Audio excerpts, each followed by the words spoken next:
Okay, good morning everyone. This is the beginning of the morning session on a roundtable on the smart villages and digital connectivity in the Alps. We have 2 hours allocated for this event.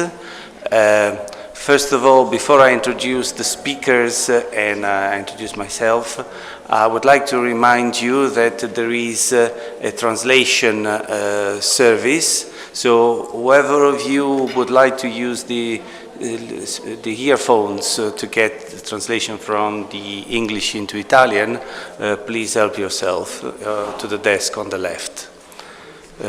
Maybe I should say it in Italian as well. C'è un servizio di traduzioni because otherwise potete prendere le cuffiette dalla desk qui a fianco. Okay, this is a very interesting issue about a topic that, as I will explain, is pervasive, is facing the entire Europe. My name is Claudio Piga. I'm from the University of Kiel. Now I will try to, yes, well, somehow I'm not familiar with the Mac. And indeed, this is the reason why. Okay, yes, we're already, okay. Hope you can see the session on roundtable and smart villages. Before I introduce the speakers to my right, I would like to introduce Dr. Carlo Vigna, who is representing the Regione Valle d'Aosta, who will explain the reasons why this session is being held as part of this conference and the relevance for the region with regards to the topic.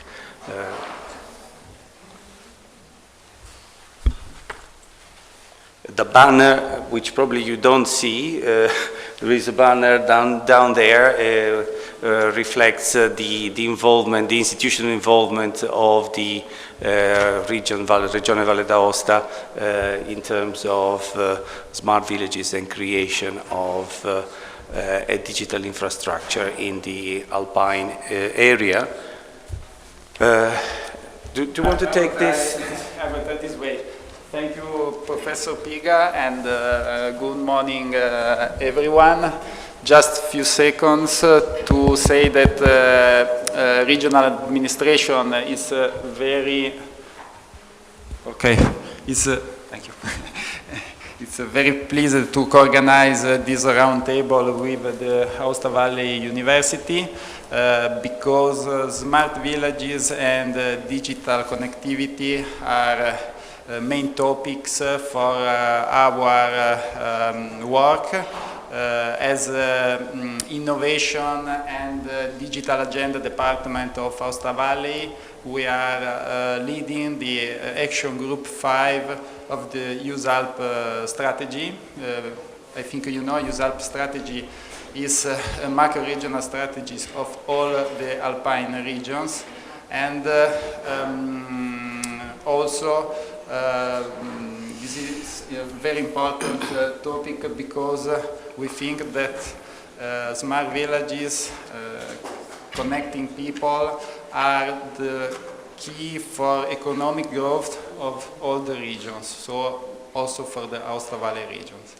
I will not steal more time to the very qualified speakers, and just last thing to say you to feel free to contact us for give us suggestions, papers, or anything you think could be of interest for the EUSALP strategy. Thank you. I think I will use this. Okay, thank you, Carlo. As I said, I promised I would say a few words before I introduce the speakers about this topic in general as a very, very witty, light-hearted type of introduction on the topic. The topic is more general than what I will discuss, but as you may my origins are not definitely very alpine. I come from the region of Sardinia, so I mean there is a central part which is very mountainous. But one problem that many regions in Europe are facing is the issue of loss of population. I don't actually know what the English term is, but it is a problem that in Sardinia is pretty severe. The internal areas are basically losing a lot of inhabitants, and the policymakers are a bit at odds in terms of finding policies and solutions to this problem. When it comes to Sardinia, there is definitely a problem in terms of obviously the coastal areas, which are doing sufficiently well, some better than others. But at the loss of the internal areas, especially the mountainous ones, the Gennargentu area in particular around Nuoro, which are losing big chunks of population. Aging and migration of the younger populations. So what this slide shows is a couple of, we've got two slides with two policies and two interventions that the Sardinian government has introduced. The Sardinian government is run, as some of you may know, by the president is an academic, he's a professor of economics at the University of Cagliari, Francesco Pigliaru, and he's a treasury councillor, he's treasury minister, he's also a professor of economics at the University of Cagliari, Raffaele Paci. And well, Raffaele is represented there to the right. And I mean, this solution is, has been a bit taken fun of when, or at least on social medias. One way to solve the aging and lack of population, actually try to attract pensioners from Northern Europe. Okay, so in a certain sense, this is easier said than done. I think the idea is potentially good. The reasons why it is a potentially good idea is the fact that I would definitely think that rich pensioners from Finland, England, where I come from, and I work, or Sweden, Scandinavia, Germany, they have the financial resources to move to warmer climates and spend their pension life there. It is actually already happening, and some countries in Europe are more successful than others. In Portugal, in Spain, Costa Brava, this is exactly what happens. You have flows of elderly people, I don't know if it's a politically correct term, but people at a pension age who basically leave their country of origins and move south. Can this be done at a larger scale elsewhere? Well, there is a need, as we will see also in terms of other areas of interventions. It needs to be done in a systemic way, because obviously, you know, you can go to the center of Sardinia, but then what do you do? And what kind of services do you get there? But I mean, it is a hot issue. That's the basic message, and I don't want to steal much time to the speakers. The other issue is, well, there is a policy already in place. There is this SNAI. I'm very bad with acronyms. SNAI stands for, maybe it's there, Strategia Nazionale per le Aree Interne, National Strategy for Internal Areas. And it is something recognized at the European level. And this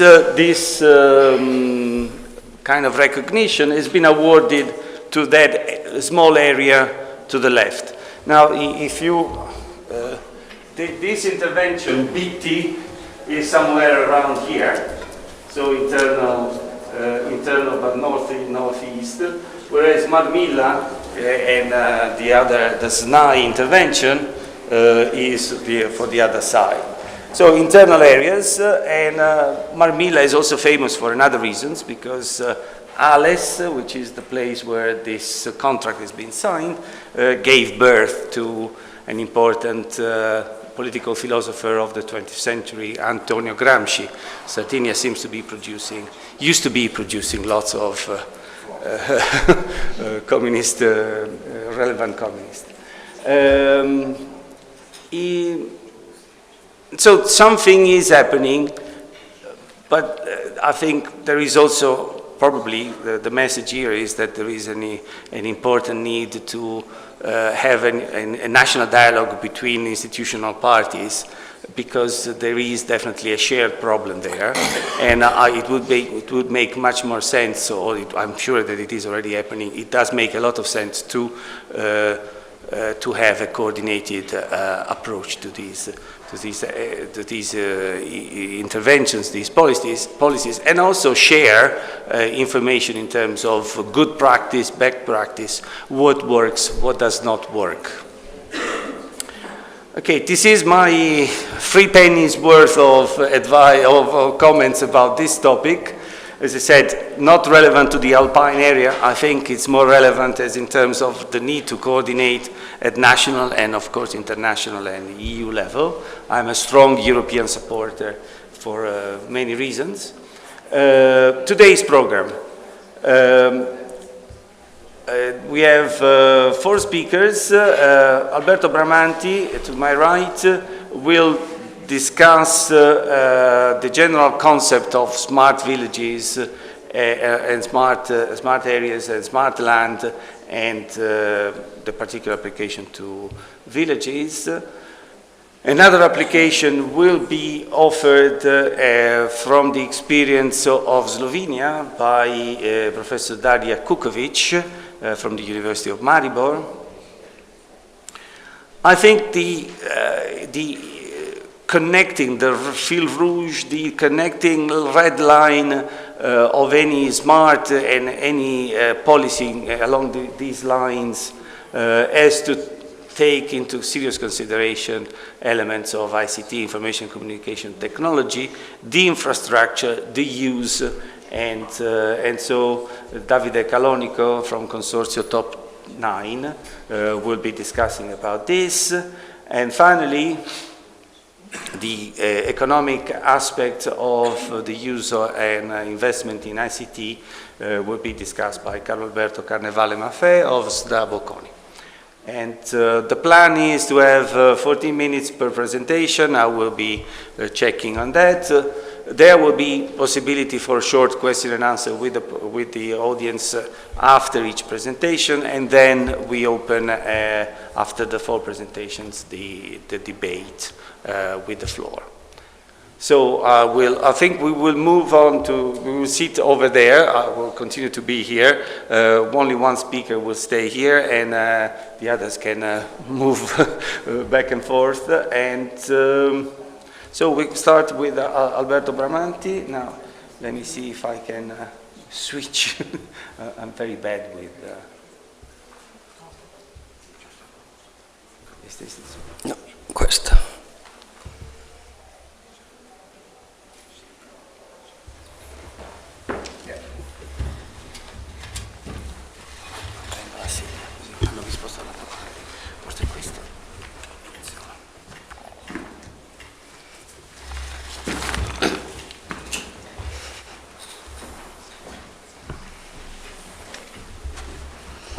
Thank you, Mr. Chairman.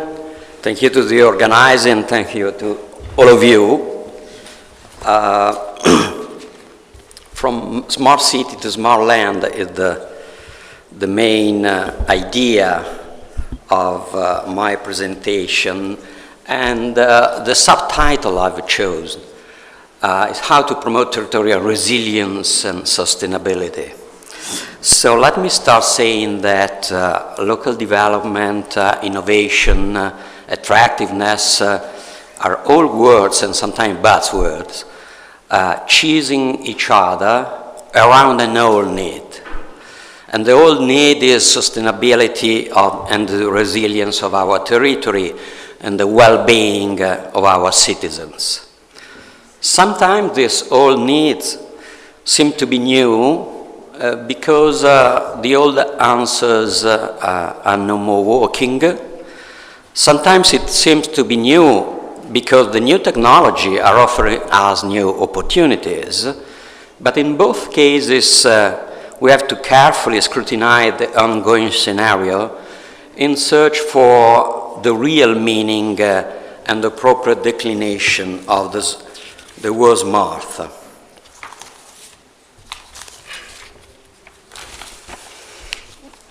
And I like to start with a quotation from of an American middle town. Top-performing cities come in all shapes and sizes. It's not about being big or being rich. It's about being smart. And a territory is smart, in my view, if it is rooted and organized on two main assets. The first one is diffuse knowledge, and the second one is diffuse competencies. Assets which are able to generate quality of life, responsible enterprises, and qualified jobs. So smart, in my view, is a way of being focused on the process. Here the challenge is a proper use of enabling technology, translating them into economic, social, and cultural priority, synchronized to the logical flows. And the Alpine space seems to be a privileged land to implement such new processes. Italy, as a matter of fact, is not a top-ranking position of smartness, whatever would be the indicator we select to measure and benchmark our cities. And to some extent, this is almost true also for European cities. Apart from London and the other capital city of Berlin, but not the second European metropolis of Paris, we find only 2 European smart cities in the first 20, Barcelona and Nice. Why? Of course, there is a problem of investment. In the forecast offered by Ambrosetti European House on the Italian case, Italy should invest 22 billion a year from now till 2030, which means a huge amount of money, 3 percentage points of our GDP. But there is also a problem of knowledge. The smart issue is frequently perceived as elitist, as relating to technology lovers, to techies. 1 Italian out of 5 doesn't know the meaning of the label smart city. The logical conclusion is that we need a strong cultural investment on this theme. So we need a cultural change. The concept of smartness, in fact, has a strong social connotation. Smart villages are frequently synonymous with rural areas, and it is therefore that I would prefer the term smart land. It seems to me more appropriate both for rural peripheral area and urban non-core areas. The network of small cities, which is a special feature of northern Italy. So the smart land is about people, to find a practical solution for a better life. And smart means using digital technology when they are appropriate, not because they are fashionable. They are a tool to build intelligent communities. Smart means thinking in connection with the inside and the outside, and therefore smart means building new form of cooperation and alliances. In April 2017, the European Commission launched its European Action for Smart Villages, with the idea to conceive a strategic approach which helps policymakers, stakeholders, citizens, and entrepreneurs to deliver results, take into account the comparative strength and the need of their respective territories. And we have many things to learn from this project. We know that periphery, whatever it means, frequently implies a circle of decline in which many different territories became locked in. The two main trends seems to be a shortage of job and sustainable business activity, even if I open a quotation,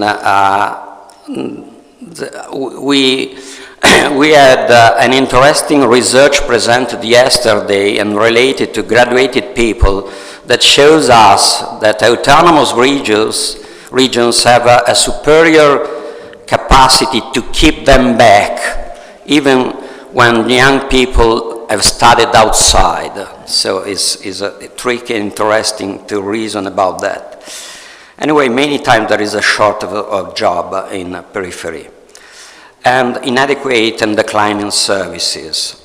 And so the smart approach has to deal with the challenge of response to depopulation, the example that you had raised before, and demographic change, funding local solution to public funding cuts and centralization of public services, exploiting linkages with and between small towns and cities, maximizing the role of rural areas in the transmission, in the transition to a low-carbon circular economy, and promoting the digital transformation of the territory. This map, provided by the ESPON project, showed the demographic dynamics in annual population change in the decade 2001-2011. The blue points means an increase, and dark blue above 3%, while the orange points signal a decrease, red one above minus 4%. The yellow, the light yellow in the range minus 1 to 0. This map is not so negative, even if it is clear that the French cousins are doing much more better. But even when the population is stable or growing, lower density, together with complicated logistics, drive up the unit cost of providing basic services. And this situation stresses the strongest importance of a good relation with towns and cities, the white areas in the map. As a matter of fact, rural regions close to city perform particularly well with respect to the other one. This is why in different contexts has been proposed specific tools to bring together neighboring territory, such as the reciprocity contract in France, for example. So, what could the answer to all the raised challenges? Smart land, that means smart town and smart village alliances, in my view, have to achieve a proper digital transformation. We have to consider the full digital ecosystem involving a variety of solutions, connecting devices and combining and managing data for different local services, from mobility to health, care, education, and so on. The ecosystem is a complex mix of digital and human-led processes, and it is never an off-the-shelf technical supply. So to manage the ecosystem, we need to master the 5 layers reported in the future: society, digital services, technical platform, infrastructure, and the cross-cutting layer of the organizational system. And the sequence of the different layers is important. We start from society, not from infrastructure, the stakeholder and the actor of the process. Then we try to define the digital services, and as a final point, we look to technological solution. Here we can move a step further, going in depth into the concept of what we have called digital services. In the literature, there are almost 6 different dimensions to get to smartness: new technology, interacting with these fields offer different services and outcomes which are expected to positively impact on the achievement of sub-general goals such as sustainability, efficiency, resilience, well-being, the quality of life, and so on. And the list represents a possible set of projected action to be activated in a smart land approach to the territory. Of course, we have to imagine a step-by-step approach that, in my view, means pilot projects, evaluation, scaling up, pilot project, evaluation, scaling up, starting answering to the most urgent needs and the easiest things to do. In the implementation of the process, we need to be successful. Failures are the worst passport with respect to that cultural change we need to go on. So it is perfectly acceptable to start with the easiest goal to be met, to invest in those fields which show the high ex-ante probability of success. To conclude, I want to raise a question and open the debate how to prepare our territory to the fast incoming future. Digital innovation is not a panacea and may be an appropriate solution only under certain conditions. The full range of new digital opportunity to support employment growth, quality of life, and territorial attractiveness still need to be seized.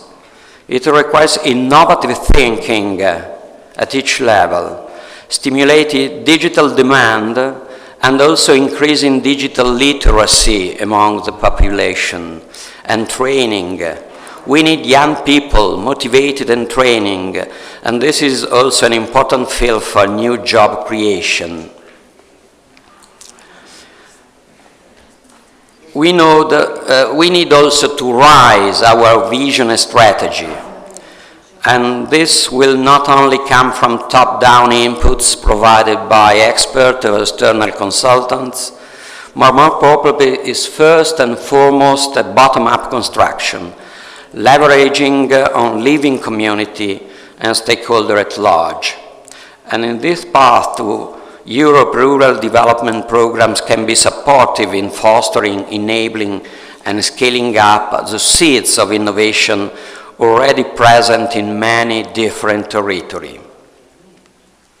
Resilience and sustainability ask also for a strong territorial identity, which need to be raised and strengthened. But territorial identity, in my view, is not about what we were in the past, but more interestingly, how we should like to be in the future. Thank you for your attention.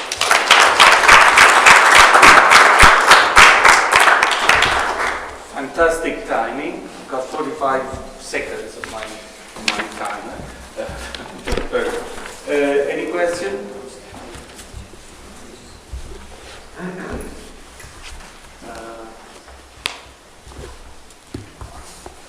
I think this was an interesting introduction and overview. What I think one important message is the holistic approach, the fact that there is lots of dimensions that need to be taken into consideration. There is a question here. Oh, yeah. I have a question. Oh, sir, please. It's not an easy question for me. Anyway, there are... Do you need a mic? Do you need a microphone? There was a microphone around, so maybe... Over there? Yes. Some years ago, I collaborated to a book about the green economy in Valle d'Aosta. Doesn't work. Doesn't work. No. Not working. Well, I can talk now. So, some years ago, I collaborated to a book entitled The Green Economy in Valle d'Aosta. And so I had to deal with green ecological problems and so on. And so I discovered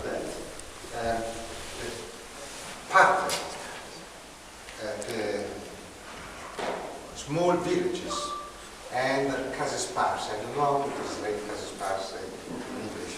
Scattered Scattered houses. So on, is exactly very dangerous for the environment because small houses are very inefficient for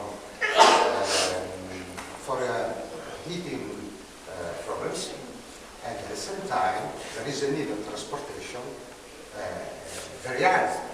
So what is more friendly for an ecological approach is living in dense areas and possibly not in small cottage spread in the green on the mountain. So it seems to me that the idea of a green village or green valleys is very interesting and provoking, but at the same time it has to deal with this particular problem that I can't understand how to solve. I can't imagine. I can't imagine which route would be useful for it. It's quite aside from my presentation, but I give you just... Yes, but I give you just an hint. Sorry, because the idea is that we cannot put into discussion the current settlements of the current pattern of settlements. So that is the past, but we need to think that it can change in the future. If we want to preserve anything, because every man, every people has the right to stay where he lives, exactly that place. It seems to me an element that could be discussed. I know that it is not a very political anyway. No, just a consideration. There is a trade-off. You underline a trade-off between density and environmental sustainability. And that is true, absolutely true.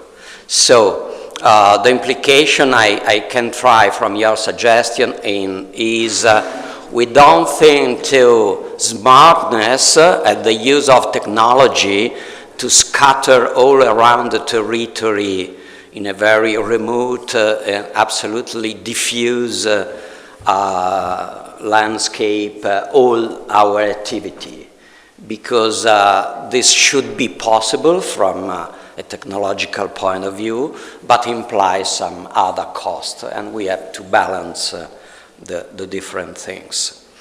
The second thing, I recently had a thesis on the earthquake in central Italy, Regione Abruzzo.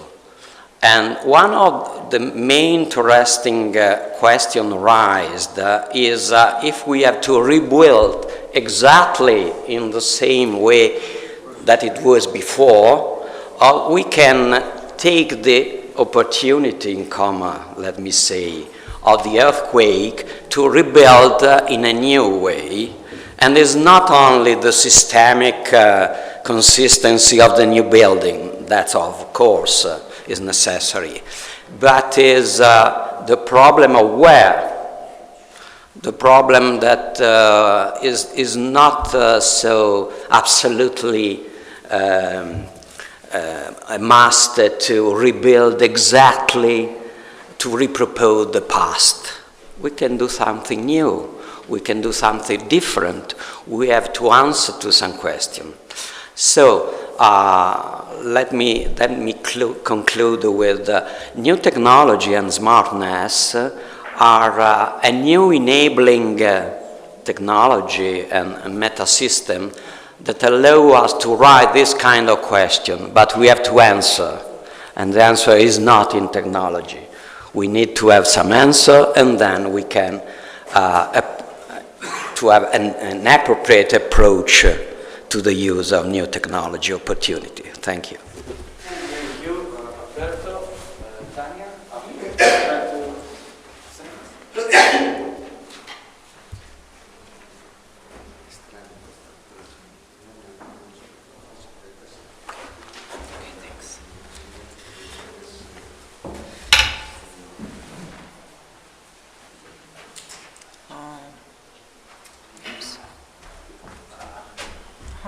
doing? Is this the one? Yes. Okay. And this is the Mic.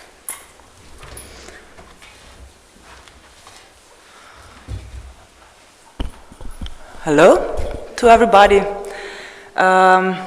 My part of presentation for today's Smart Village open discussion is implementation part of Smart Villages, because in April we just got this Interreg Alpine Space project named Smart Digital Transformation of Villages in the Alpine Space.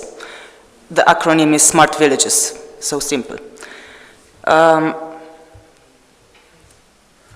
But first, let me shortly introduce the environment that I come from. I come from University of Maribor. This is the second biggest city in Slovenia, which has 19 members, 17 faculties. And the Faculty of Electrical Engineering and Computer Science is the biggest one, with around 2,000 students and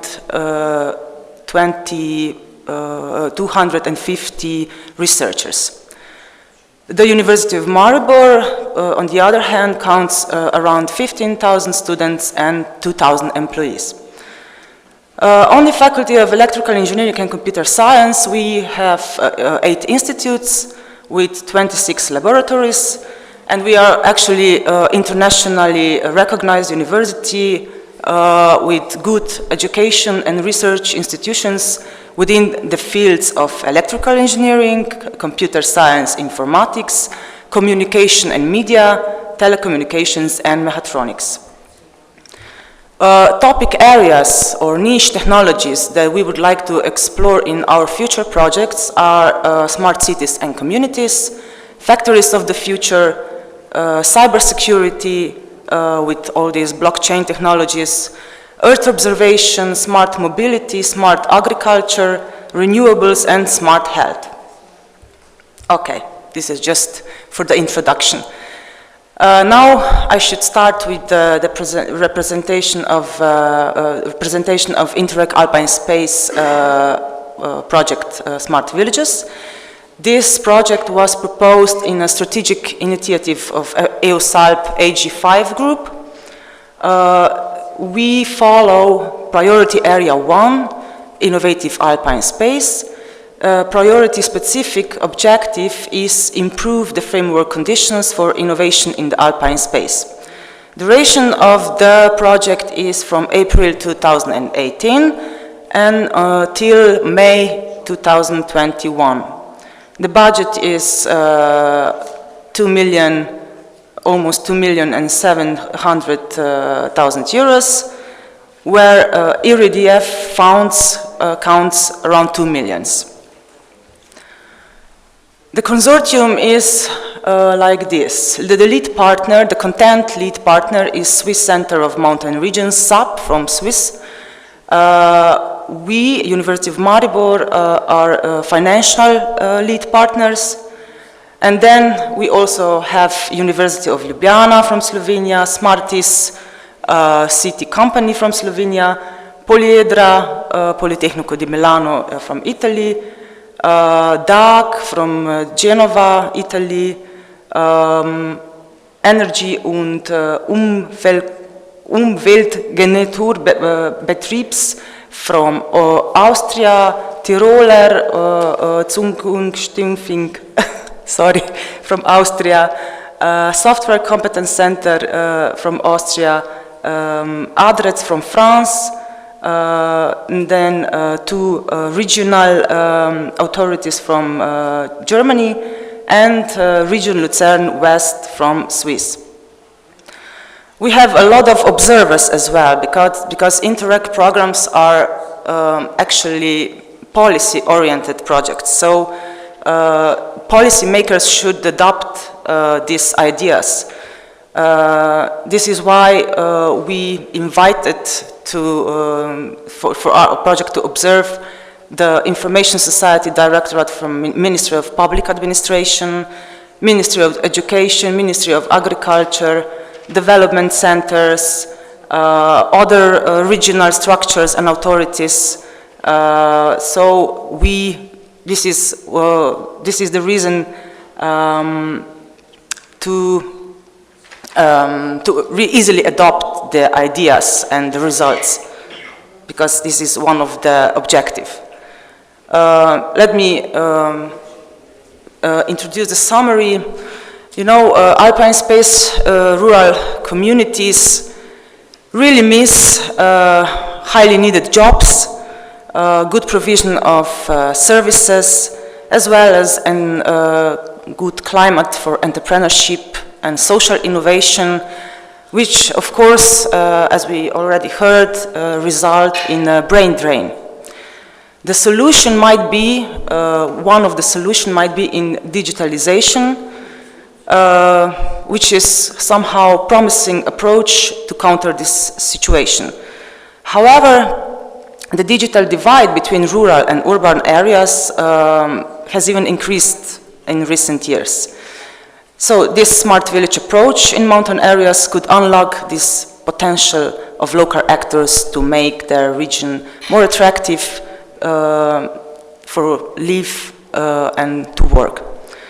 Beneficiaries or target groups are local, regional authorities and administrations, SMEs, public service providers, regional development agencies and NGOs, which will receive concrete guidance to implement the smart village approach. What is smart village approach? With this approach, we would like to bring together regional stakeholder groups, which consist of policymakers, business, academia, and civil society. They should improve the framework of innovation through new forms of stakeholder involvement facilitated by ICT. This includes the following elements with RSGs on every step.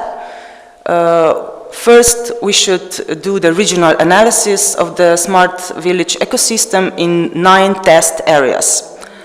Then we will establish digital exchange platform on the smart village approach.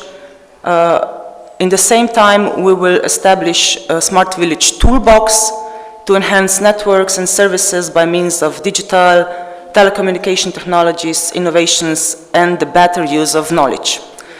And finally, the recommendations to facilitate the transformation of project result into policies. So, the overall objectives is to identify opportunities for smart transition of municipalities and regions in mountain areas through new forms of stakeholder involvement facilitated by ICT. This is the glue that we were talking about yesterday. We would like to do this with the help of or approach of 2 aspects. One is the organizational or social part, working with these established RSGs, involving policymakers, academia, business, and etc. And the technical part with this exchange platform and toolbox. Of course, we have to transfer the results of the project to the policy level, and this will contribute to improve the political framework conditions for digital innovation. So, as explained, this project outputs reflects in 9 regional stakeholder groups, 1 synthesis report, digital exchange platform, and smart village toolbox. What is smart village toolbox? This toolbox will give the access to digital tools, methods and techniques that facilitate user engagement. This toolbox will fill with the experience of these 9 test areas, if you understand. Since the project just started, the kickoff meeting is only on Monday and Tuesday next week. So the real focus and guidance are still not set. I can explain pilot area which we will hold. so Maribor, Pohorje, Pomurje. Other pilot areas will be represented on Monday and Tuesday. So our pilot area with city Maribor, it's not a big city, but anyway, it's a city, and two alpine regions, villages, let's say, Pohorje and Pomurje. These small villages or regions should act like hinterlands for cities. So in terms, of course, of food supply, if we want to eat local, in terms of shared tourism and, of course, new business models. So Pohorje is provided to form new tourism packages, engaging new audiences through the joint tourism products, while Technology Park of Pomurje is provided to give support in creating catalog of short supply chains in the region. We, with this Pomurje Technology Park and our faculty, just established the Digital Innovation Hub AgriFood, which is a one-stop shop for like this toolbox, you know, for the different stakeholders. Okay, our work plan is consists of 6 work packages. One is management and one is communication, and the other 4 are regional analysis of readiness and needs for smart transition in the test areas. So they will kind of evaluate the level of smartness of these areas. Then the second is Open Digital Smart Change, Smart Village Exchange platform, held by Adrets from France and Ferry UMA, and Digital Smart Village Toolbox and pilot activity implementation under the leadership of University of Ljubljana, and finally integration of the results on a policy level. Okay, maybe this is too abstract to understand, so since I come from University of Maribor, especially this Faculty of Electrical Engineering and Computer Science, I can give you some partial potential solutions for the realization of smart villages or the concept of smart villages. One is definitely IoT services for promotion of local products and services that will contribute to the development of short supply chains, thereby making these alpine villages an indispensable hinterlands of cities in the wider region. Blockchain, not only for cybersecurity, also for traceability in the food industry. Automation in agri-food with sensors and actuators, you know, with the help of drones to monitor vegetation growth conditions and timely action, to monitor weather and microclimate conditions, moisture and so on, and of course to maximize efficiency. We also have to think about robotics in agri-food. So our farmers can be physically relieved, so everybody can farm. Then smart health, so remote solutions. The same with e-learning. Then digital 3D terrain and surface modeling, you know, analysis enable identification of energy potential, for example, biomass potential, PV potential, wind potential, water courses, and so on. So, earlier mentioned e-tourism with digitization of all processes in value chain in the tourism level, travel, hospitality, and creating industries. And of course, for all these actions, we need a broadband internet in all villages, which will allow these new business models. Okay, this is it, I guess. My time is expended. So, if you have any questions.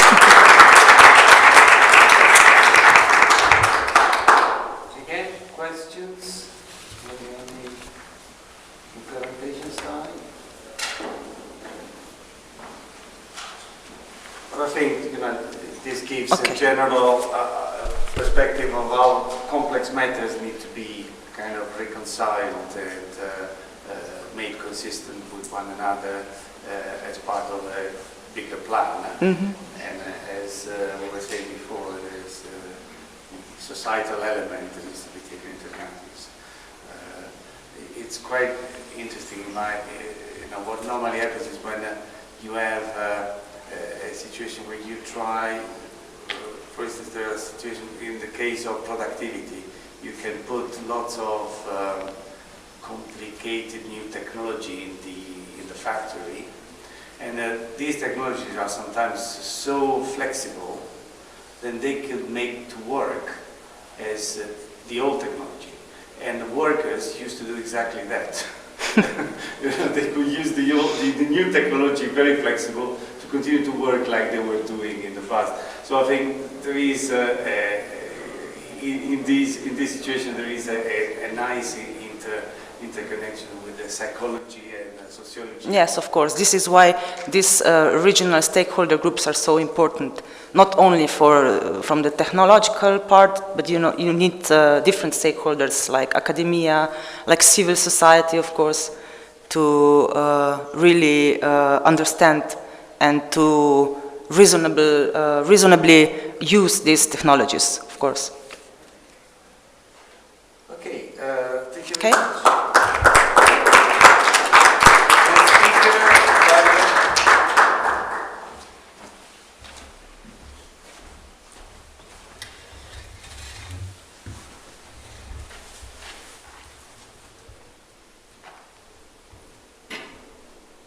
David is definitely more familiar with math. Good morning, everybody. I'm Davide Calonico, President of the Consortium Topics. I would like to thank the organizer for the invitation, and also I thank all the speakers, because we have agreed, I think, on a fil rouge of these presentations. And I will focus in the next 15 minutes about some technical issues with respect to the connectivity and the connectivity deployment, in particular in alpine and mountain areas. So let me start from what's ongoing on the broadband market in Italy. And as you can see from this slide, that is a Credit Suisse forecast of last year, market for ultra broadband provided by alternative operators are expected to grow 3 to 4 times until 2021. So indeed, there is a growing demand of connectivity, of broadband connectivity. What about our territories? And this slide, you can see the percentage or the covering for the households, or the download speed above 30 megabit per second. So the ultra broadband plan is targeting a 100 download speed coverage, 100% in 2020. And as you can see, for example, in this region, we have now a coverage of 20%. But in the all northwest, we can have a look, and you see that just the Turin area is covered at the level of 60%. So you can see that there is a large market, and I think there is some work to be done and some opportunities from the market field. So the actors of this field, that is the public policies, the operators, and others like our consortium, for example, should take care about this situation to foster the evolution towards a 100% coverage. And this to support all the application, all the visions of smart community, smart land in our territories. And of course, this is rather the same also for the entire Alpine region. So the percentage are a bit better in the Munich region, but the rest of the territories, as you can see, also you can see a bit of Lombardia, are at the same rate as in BDA and Piedmont. Topics is a no-profit consortium with 86 members. There is a public and private participation. So the governance of an infrastructural plan and deployment for connectivity of topics is involving both operators and public actors.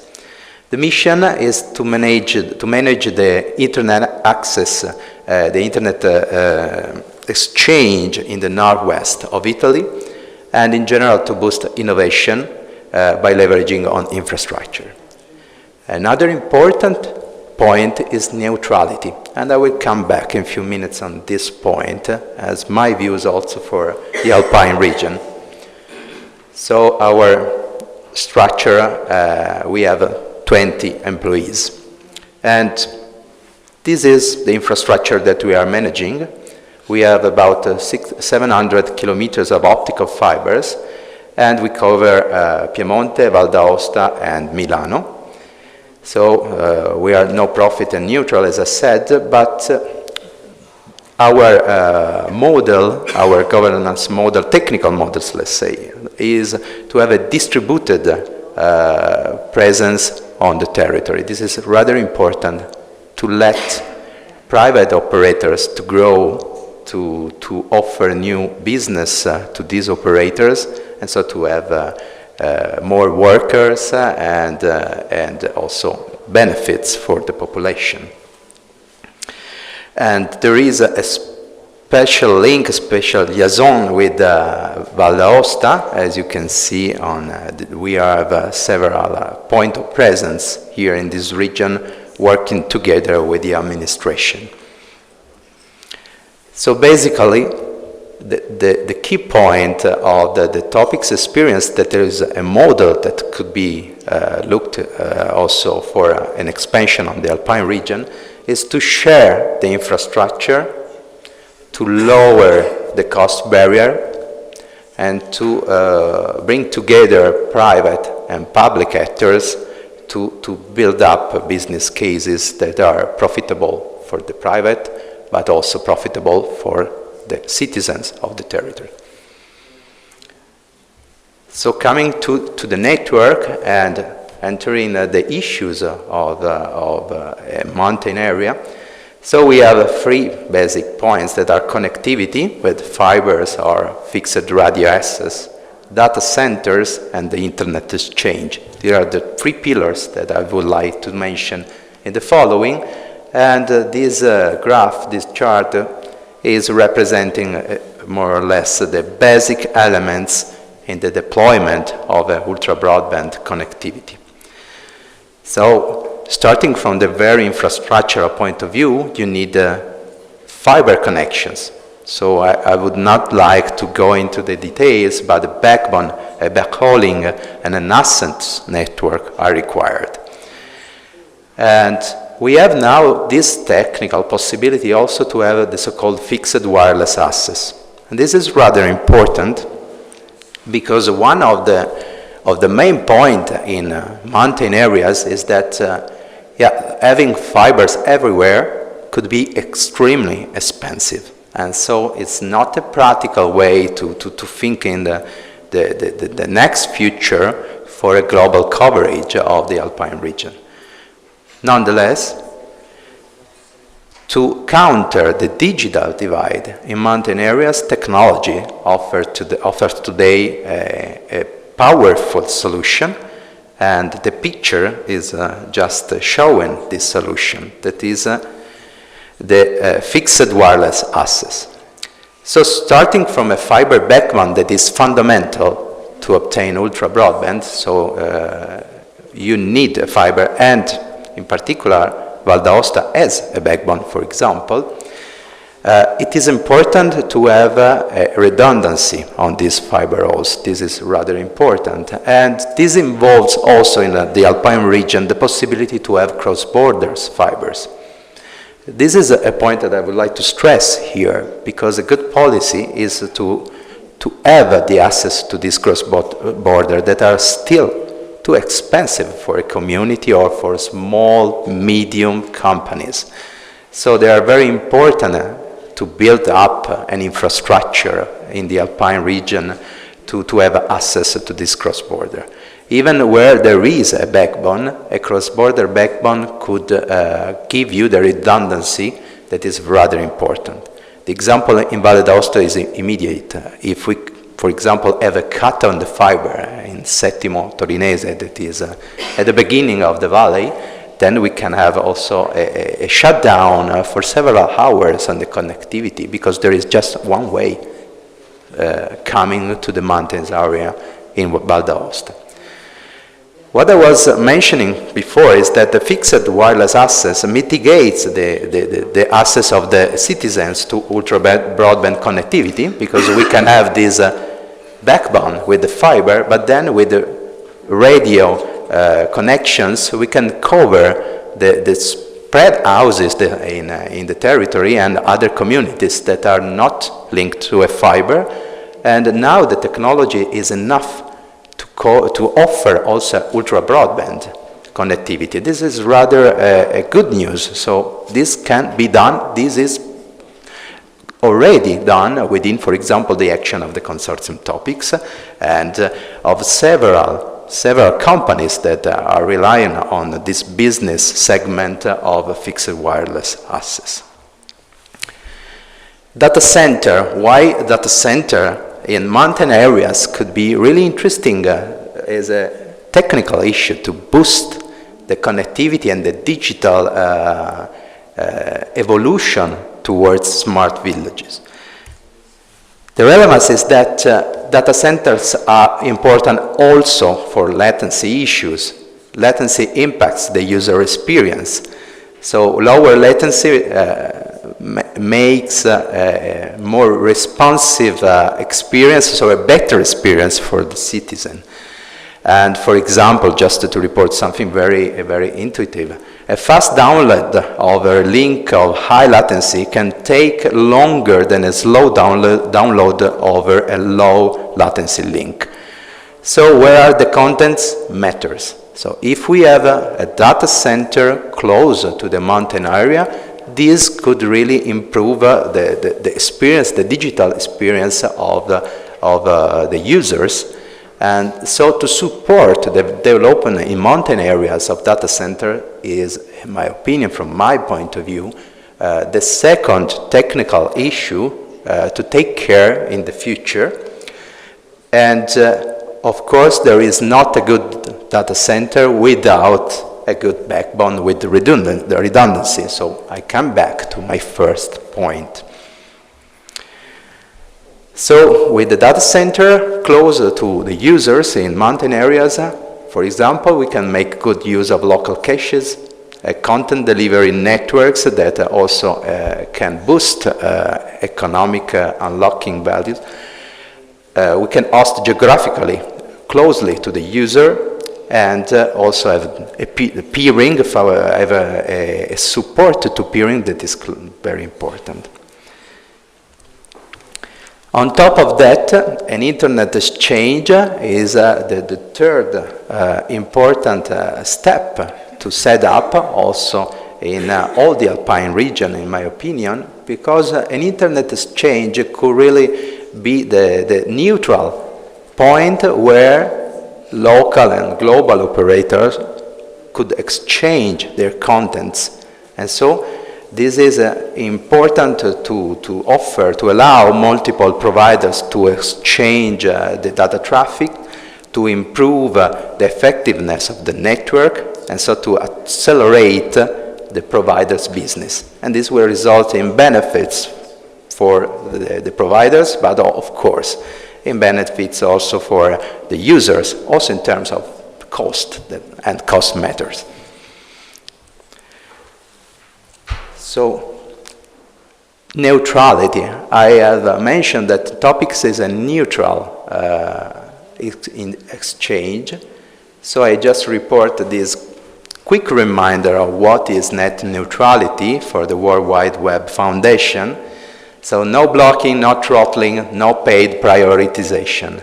So with respect to the access and to this change data traffic, the providers and the user are all the same. So a neutral operator in neutral environment with data center, with the internet exchange, is really something that boosts the development, the economical development of the territory, because there is not a dominant position, for example, and also the small and medium companies could have access to good infrastructure, good business, and they can really collect the demands on the territory from the users. So this is building up a very good chain to counter the digital divide, to counter the other issues on rural and mountain areas in a very effective way, as demonstrated by ongoing models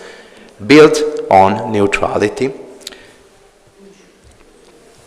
So coming to my conclusions, connectivity in mountain areas presents some different technical issues, but we have different good perspectives and news. So the technological development produced good means for digital divide mitigation. Having a fixed wireless access is not having a fiber. This is clear. But for the present uses and also for future uses is really a solid alternative. A good policy of infrastructures, in particular on fiber backbone, and I could say also on backhauling, even if I decided not to mention too much this part of the infrastructure, is fundamental to guarantee the starting point of a successful scale-up of connectivity, so to proceed towards a smart land. Also consider data centers in mountain areas, so close to the community, to be seriously taken into account, into consideration to boost the digital uptake of the different regions. And data centers and internet exchange need to be neutral to accelerate the improvement of the experience of the offer, but also the effectiveness of the economical scenario of the entire chain with respect to digital innovation. I conclude with, again, stressing the fact that today redundancy is a must. So 2 or even 3 independent backbone connections are requested from some applications or some providers, some actors in this chain. And what is really important that this requires still dedicated policies, public policies, to be effective and to boost local economies. And with this, I have concluded, and I thank you for your attention.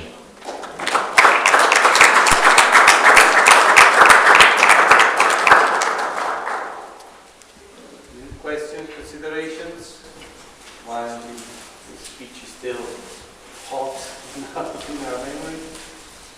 I have to say that I'm very fascinated, Davide, because just at the risk of betraying my age, in 1985, I was planning to start university again after the military service, and having had, I did the industriali, secondary school, and at the time it was electrotechnical engineering, and it was the mid-80s, and I would say that a job found me. I wasn't looking for the job, but the job found me. I didn't want it, but I had to take it.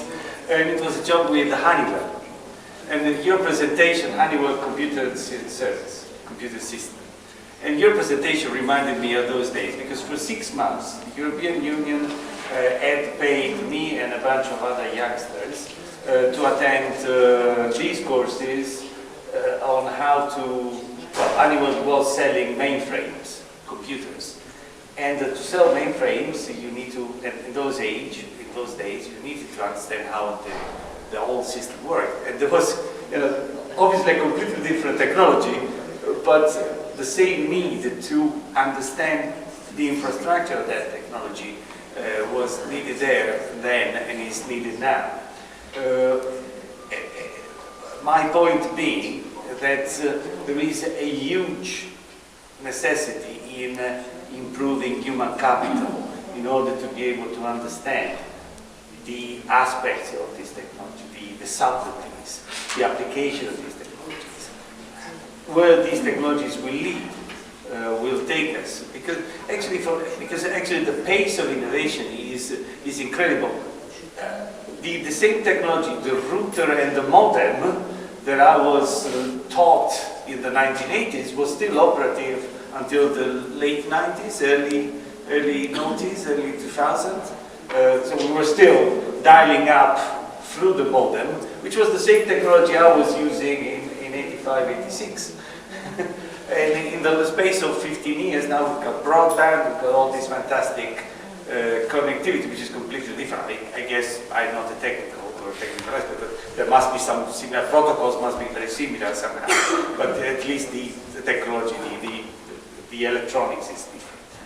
And so my point being here that there is a huge importance in emphasis in forming human capital and understanding these technical aspects. And I say it because having been brought up in Italy, Italy has a cultural bias towards anything which is technological.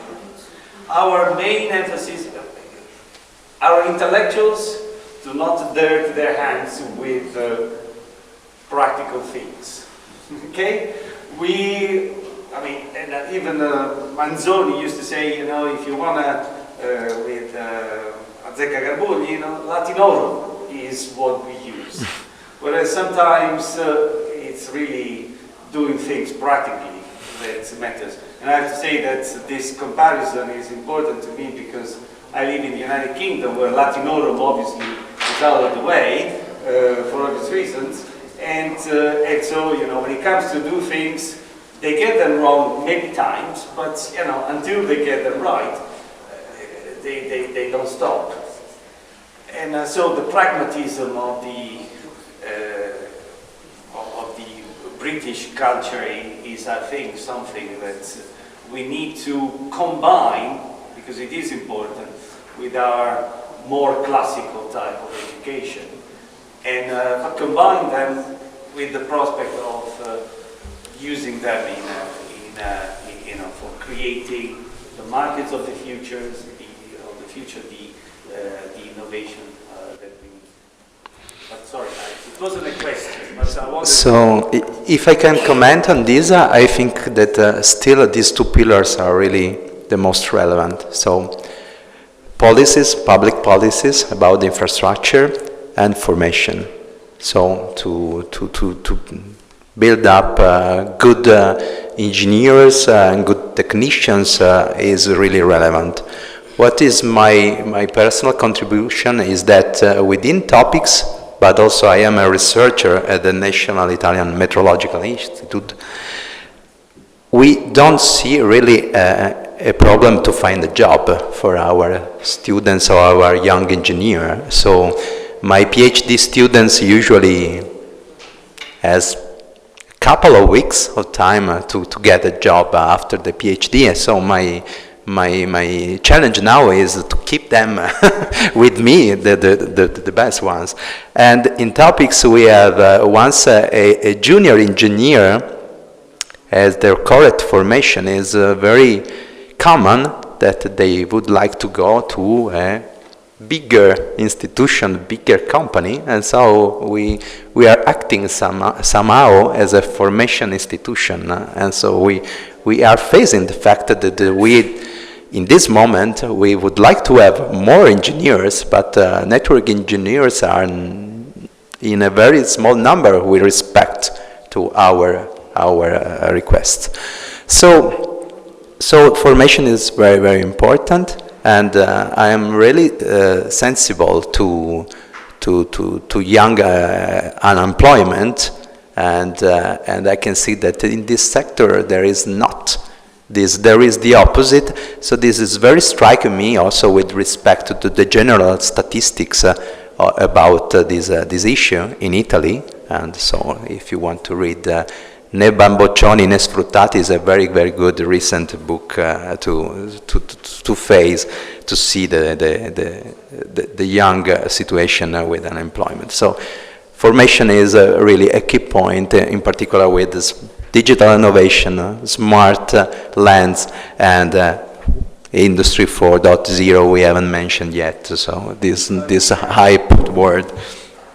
Sorry, if I may add, I mean, the scale of change that all this is going to require is so big. For instance, as economists, we form degrees of economists do not need to learn any programming. Whereas, I mean, with my daughters, we know very well that, and now I think it should be compulsory in every degree, not even with classical studies, you know, to learn people how to do, you know, something which is outside, but it is related to this kind of technology. Because that's what the data, you know, those data centers, where data are stored, what we do with that data in the company, in society, as policymakers, in institutions. It's going to require people who think, who combine the traditional strand of knowledge with, you know, with an interaction with the technology. And that's kind of pervasive. But I think we can carry on this after Carlo Alberto Maffei presents his presentation. We're still on time, so I wasn't stealing. We anticipated a bit the discussion with the round table. Thank you. As we switch on the presentation, I'll be there in a minute. Thank you. Here we go.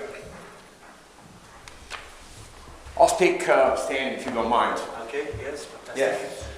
I have to share with you two questions and a preliminary conclusion. First question is there a debate globally about alpine resources, territory, people, products, services?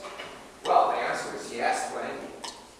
Second question, are alpine resources scarce? Are they fragile?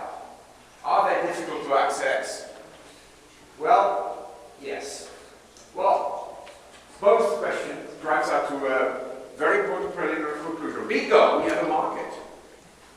Yes, we do have a market. Unfortunately, it's a very inefficient, very fragmented, and very complicated market because there are political reasons, there are fragmentation, dispersion, low density, high transaction costs, all things that economists and technologists know very well. So my proposal is, why don't we create a platform for exchanging resources and assets of this beautiful example of civilization and nature, because that's what it is, Alp. Alp is a wonderful, fantastic example of an equilibrium between mankind and nature. And we should be proud of offering it to the world. How can we do it? Well, we need to put together infrastructure, and technology is coming, but we need to give technology a purpose. And the examples driven by Davide and Daria are very clear. We have a couple of good ideas how to make them work. But then I come back to Alberto. We need a social theory to make this land a sustainable market. And by sustainable, I mean circular economy, pricing externalities like they should be priced. So positive externalities should be incentivized and subsidized. Negative externalities should be a premium. Easy and fascinating. Alps could become the laboratory of the future Europe, because it's complicated. It's logistically a nightmare. Perfect. If we can make it here, we can make it anywhere. Okay? So we need to be proud of being in a very challenging task. So let's start by declaring this land, this territory, a land of united alpine data. Yes, because I will add a software layer to our discussion. And I'll add software as a way to write constitution by mathematics instead of involving lawyers. You know, lawyers tend to be kind of noisy and boring. Engineers are better. Not everyone. Carlo, for instance, is excluded from this, but most of them are nice people. Okay. So we have to be proud of declaring that we are the people and the robots, of course, because we will need robots, we will need self-driving cars, we will need, sensors to make it sustainable. And just that's a constitution. We need also a declaration of organizational independence from the rest of Europe. Because if we get trapped in the rules of Europe, that the way we are today, is getting politics, okay? So let's declare the Alpine region digitally independent. Because we have the possibility of attracting capital. And again, writing a software-based constitution is a big challenge, but we can make it. We have the protocols, we have the infrastructure. We're not short of ideas. We're not short of the global demand to come here and enjoy this place, these people, this food, this air. So the matter is, are you Thomas Jefferson or John Hancock? If you remember, Thomas Jefferson was a lawyer, so more the institutional side of the story.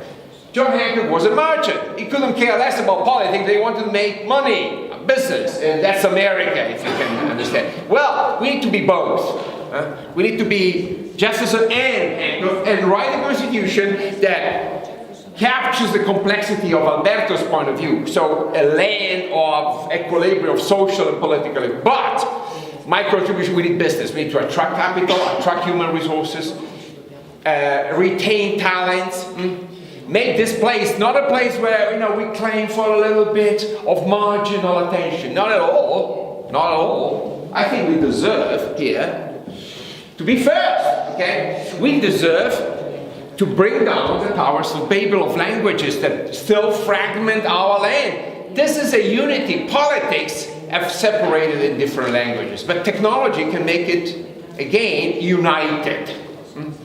And the internet did it. We need to do the same. We need to make the internet of Alps work. And we have the technology. We have a blockchain today. We have smart cards. I think Daria gave you a clear idea that we know how to. Well, they know. I'm not part of the engineering team, but I tend to speak with engineers occasionally. Okay, not too much. So we need to bring down, because software is eating the world. That's not me. It's the economy, darling. Okay, and so we need the software theory of the Alps.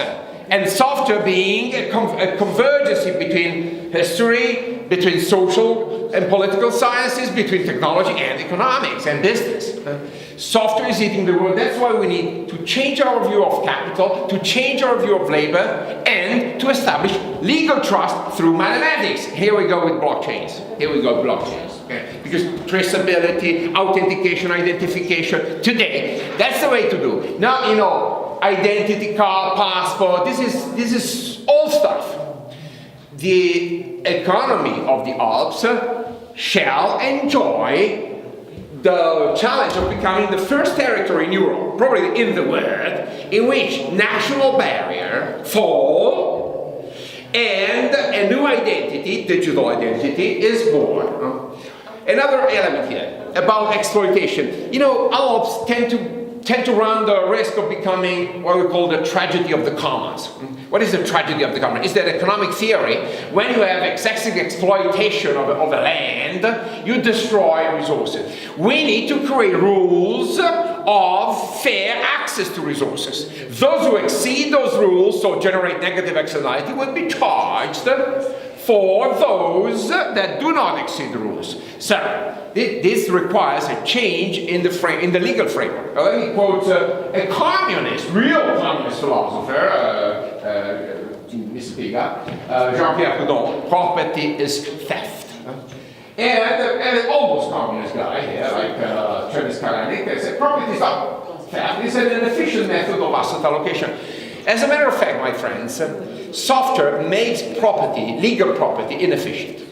Think of myself, I live in Milan. For me, owning a car is absolutely rational. Well, my motorbike is mine, so hands off my motorbike. But my car can be shared, no problem, okay? Indeed, sharing the car makes a lot of sense because of utilization, lower impact, lower carbon footprint. And this is because of infrastructure, software, availability, and addressability. It's because thanks to engineers. Thanks God, we have engineers, okay, in Milan. And of course, we are in Europe, and as you know, Americans make money about any technology. The Chinese copy everything, and the Europeans start talking about regulation. And typically they spend years talking about regulation, doing nothing, okay? Why don't we move on and create a new citizen of the Alps? Let me introduce the digital twin, a concept that engineers know very well. And basically it's a replica, it's a digital image of anybody, any person, whether resident or tourist. That's another thing. We don't make any difference between living here or going through this place. Everybody willing to access the resources of the Alpine region shall have a digital twin. If you don't, you pay the maximum level of prices. If you do, that means that you accept to exchange data, expose your footprint, whether carbon footprint, energy footprint, food print. Creating a digital twin of our people is today possible, okay? Actually, Facebook has done it already. We need to make it more, say, oriented to political and economic reason rather than entertainment. We need to create digital twins of every resource, every asset. Carlo knows very well that there is already a project here in EUSALP on 3D modeling of the land, of the territory. Well, on top of that, let's add the modeling of every resource. And modeling today in every factory, Industry 4.0 is about designing digital twins of assets and making them talk, making them exchange data. Why don't we do this? Because it's essential for electrical mobility, sustainable food chains. It is necessary. If we don't have a digital twin of every asset, we will never have a society in full equilibrium, or always negative externalities. So the dream is, where else? Better than in the Alps, we need to make a digital image of every resource. It's a heritage. We need to pass it on to the next generation, possibly better. Not just preservation, not just conservation, improvement. We live in a place here that's been created, and we need to be proud of this heritage.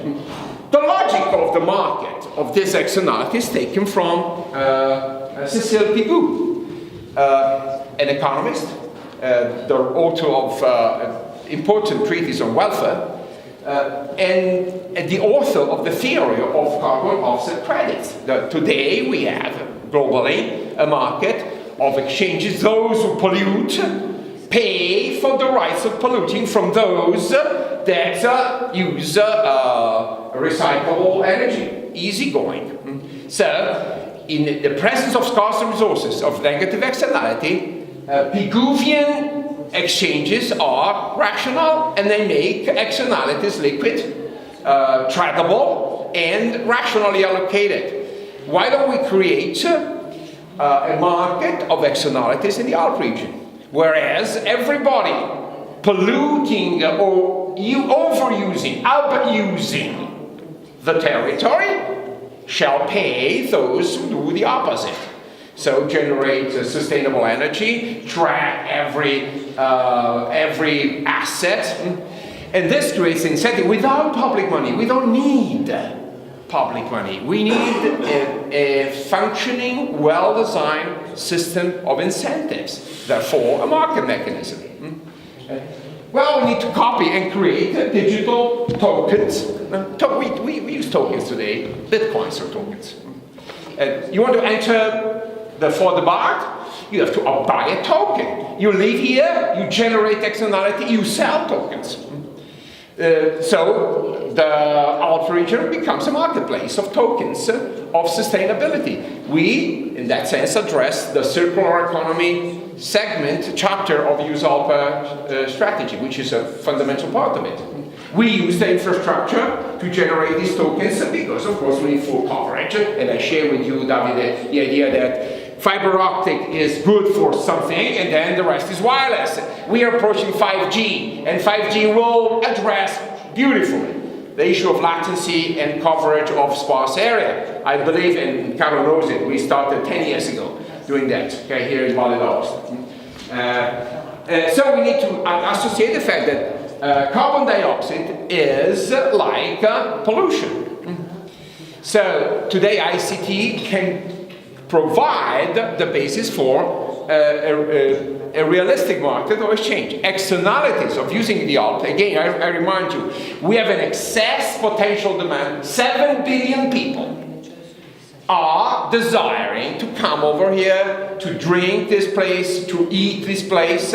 We can't have enough resources for them. But that's good news, because when we have scarcity of resources and excess of demand, guess what? The price goes up. Woo! That's good, because when the prices go up, there is margin for profitability, for attracting capital and for attracting talent. It's good news, it's not bad news.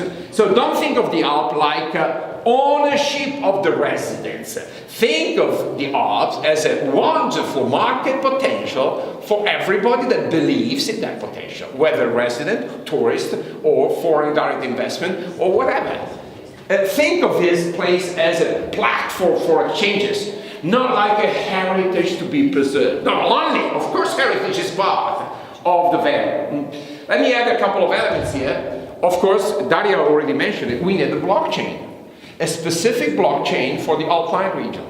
Because the nature, the proof of work, the feature of the protocols must be specific. We have a very complex mobility problem here, we have a very complex logistic problem, therefore we should design a trust machine. You want to address a market, you need trust, you need to be identified, you need to be authenticated, you need to be able to pay, you need to be able to sell, future contract of availability, you know, what we call them hotel bookings today. But we are making the big platform like Booking.com, Expedia rich because of these resources. Whereas a blockchain can optimize allocation of resources and make them more fluid and more negotiable. So finally, we need to give a contribution to the European Union in terms of the ability of producing public goods. What is a protocol today? What is a blockchain? It's a public good. It's a non-rival, non-excludable good. The fundamental definition of public goods. So instead of defending Alps, we should be attacking a space of complexity by addressing this complexity here and providing a solution to be scalable and exported. We need to attract talent and export solutions. We need to attract tourist capital and export a solution to complexity, a solution that must be sustainable, circular. You know, this is not even under question. Anything in this project should be targeted to full sustainability and full traceability. And that's the logic of why we can use a Piguvian tokenization here. Because any gap, any delta between that equilibrium should be priced.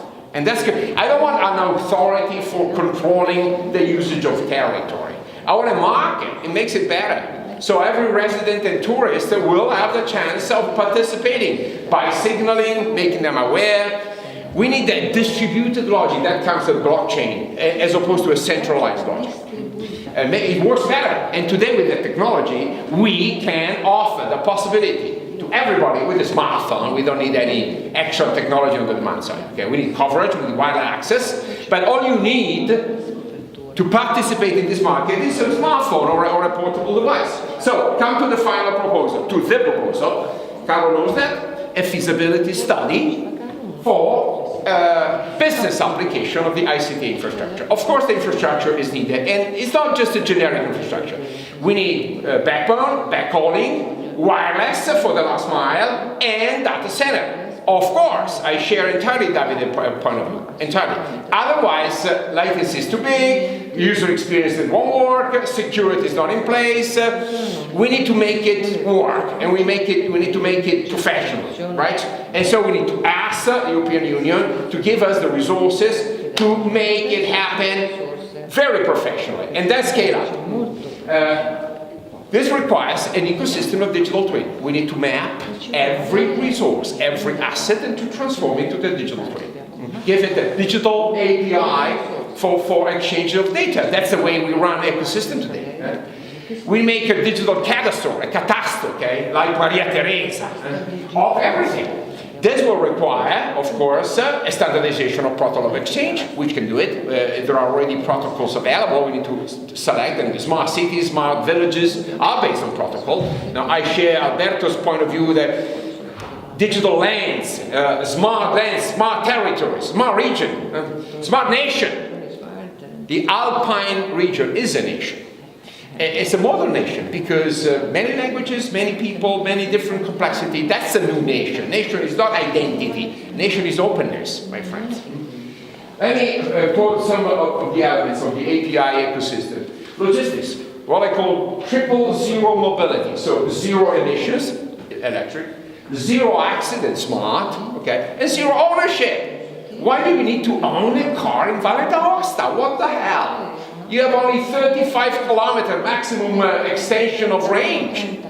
Why do you need to go around with public buses based on diesel fuel?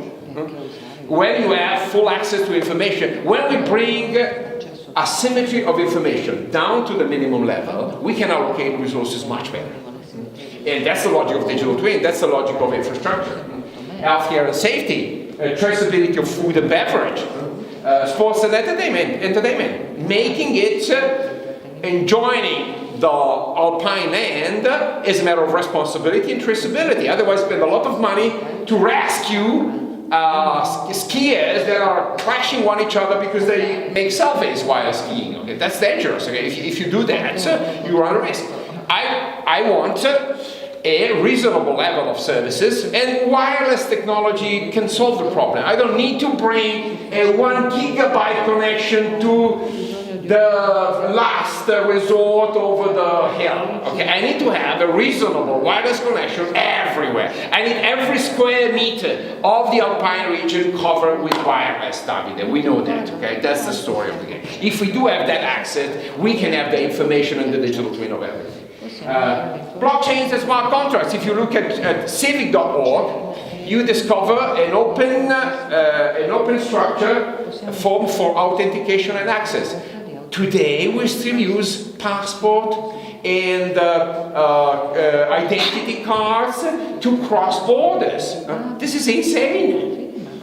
We can use digital certificates based on a blockchain that certify that we are arriving, that we will be paying for our hotel, that we are paying. So instead of moving from cash to cards, let's move from card or paper to digital twins and to digital certificates. And tokens of a blockchain serve that purpose. Finally, and that's the economic part of it, we need to calculate the externality footprint, your personal usage of everything, energy, territory, time, so that we sell a market of externalities. If you generate positive externality with your feedback, with your contribution, with your investment, you will have a subsidy, okay?